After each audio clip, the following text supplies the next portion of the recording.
Hi, അസ്സലാമു അലൈക്കും, നമസ്കാരം. ഇന്ന് നമുക്കൊരു ജ്യൂസ് ഉണ്ടാക്കാം.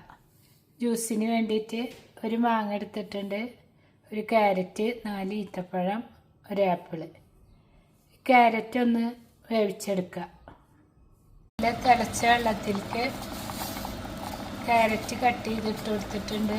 ഈ ആപ്പിൾ ഇട്ട് കൊടുക്കുക. പകുതി ആപ്പിളാണ് എടുത്തിട്ടുള്ളത്, ഇട്ട് കൊടുക്കുക. പിന്നെ ഈത്തപ്പഴം. ഇനി ഗ്യാസ് ഓഫാക്കി കൊടുക്കുക. ചൂടാറിയതിന് ശേഷം നമുക്ക് ജ്യൂസ് അടിച്ചെടുക്കാം. ഇത്ര മതി, ആപ്പിളൊക്കെ വെന്തിട്ടുണ്ട്. മാങ്ങ ലാസ്റ്റ് ചേർത്ത് കൊടുക്കുക. ഇത് ചൂടാറിയിട്ട് ഒന്നിച്ചിട്ട് ഇട്ടിട്ട് അടിക്കാം. എല്ലാതും കൂടിയിട്ട് അടിച്ചെടുക്കുക. 2 വലിയ ഗ്ലാസ് ഉണ്ടാവും. ഇത് ചൂടാറി വരുന്ന മാങ്ങ മുറിച്ച് വെച്ചിട്ടുണ്ട്. 3 ഈത്തപ്പഴം കൂടി നമുക്ക് ചേർക്കുക. വേവിക്കാത്തത് നല്ല സോഫ്റ്റാണ്. ഇതിൻ്റെ കുരു കളഞ്ഞിട്ട് ഇതും കൂടി ചേർക്കുക ജ്യൂസിന്.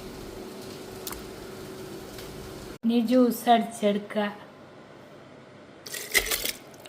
കുറച്ചും കൂടി വെള്ളം ഒഴിച്ച് കൊടുക്കുക. എന്നിട്ട് അടിച്ചതിന് ശേഷം ഫ്രിഡ്ജിലേക്ക് മാറ്റി വെക്കുക. നോമ്പ് ഇറക്കണതിൻ്റെ കുറച്ച് മുന്നേ എടുത്തിട്ട് കുടിക്കുക. നോമ്പ് ഇറക്കുമ്പോൾ കുടിക്കുക.